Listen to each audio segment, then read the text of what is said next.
I don't know if Cowlishaw took it as a compliment. He joins us now on loan from Around the Horn and Dallas Morning News. You do. You look like a thinner Kenny Rogers. We go more with Josh Brolin when we Okay. discuss this topic on Around the Horn. Okay. Josh Brolin on a rough day. Well, isn't that every day for Josh Brolin? Yeah. I think you guys. James Brolin, what a real rough day. I think you should put a side by side of that picture I sent you. Kenny Rogers. Yes. Okay. And do that on Around the Horn and let Reale and everybody. Now, did I insult you by saying you're a thinner looking? Kenny Rogers was a handsome guy. Well, I'll take a thinner looking anything. that's fine. You can pick. Are the Cowboys easier to write about when they win or when they lose? They're easy to write about when they lose. When they win, people feel good. You sell more newspapers when they win. That's a proven thing. So there's that. But man, now some teams when they're bad, they're just not interesting, and they just kind of go away. Like I don't know what it's like to write about when the Detroit Lions are bad. They probably just people are waiting for the Red Wings to drop the puck. But when the Cowboys are bad, there's usually 9 different things that are wrong. And this year there might be multiplied. So there's you can just pick out of a hat and go from there. What does Jerry Jones do now? One of the real disappointments, not one of the serious disappointments, obviously, of COVID, but one of the real lighter disappointments of this year is that he doesn't do press conferences after every game, because I can't imagine what level he would have reached yesterday. It's one thing to get beat up by Seattle or Arizona's offense. They can't stop the run with anybody, not the Washington football team. They run for over 200 yards. And if you want to pick one area of the Cowboys that is not beat up by injuries, their front seven, they've got Jalen Smith, they've got Van Der Esch, they've got DeMarcus Lawrence, they've got Poe, they've got Alden Smith, they got Everson Griffin, they got Tyrone Crawford. They got guys who are supposed to be there, and they can't tackle anybody. And then you have the hit on Andy Dalton, and that nobody seems too concerned about the cheap shot by John Bostic. That was it took the announcers a minute to kind of recognize, but they did eventually say, "Oh, okay, that's a brutal hit." But yeah, Amari Cooper is standing there, and there's others around. There had to be a number of players see it. I would think the entire offensive line had to see it, and nothing at all. I mean, I can't imagine if that was Dak getting hit like that they wouldn't have done something. But that just pointed to the give up factor of this team. They looked like in the first quarter, they're out there to see when it's going to go badly and how much it's going to feel like Groundhog Day. They got nothing on either side of the ball. But quitting is worse than losing, Tim. Yeah, and of course, coaches will always and players will fight you. We didn't quit. Everybody has a great attitude. But when you see something like that, and when you see when you see a team that just gets gashed in the run, and announcers every week, whether it's the Monday Night Crew or yesterday was Moose, or a lot of times it's Troy and Joe Buck, and they get very quickly out of position on these plays. They really get outflanked quickly with that defense. I mean, they're talking around the fact the team looks very poorly prepared and has no idea what to do, and the players never respond.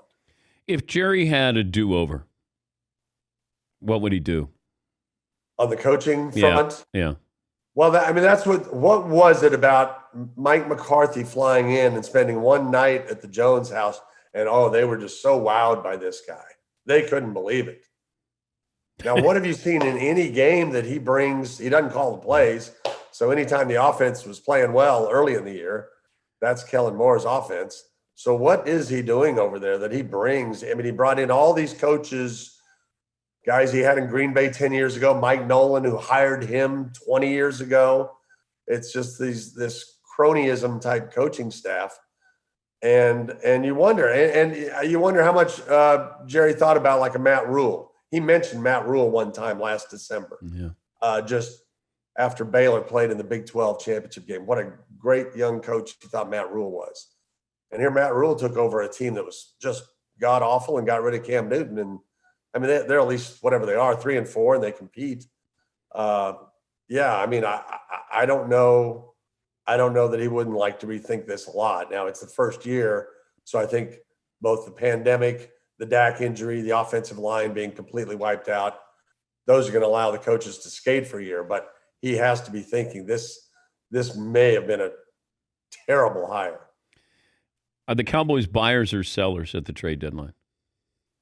I don't think they have a lot to sell. I heard somebody saying trade one of their wide receivers. They don't need that many good ones. I mean, that's the one thing they have is good wide receivers. You want to trade one of those and go, draft a linebacker with a neck injury. That's what excites you about rebuilding the team. I don't think they will do much. They're certainly not buyers. They can't buy. I mean, I don't know why in the world you would add to a terrible collection of talent that has this many injuries. But I don't expect them to do a lot next week. God, there's 9 more games.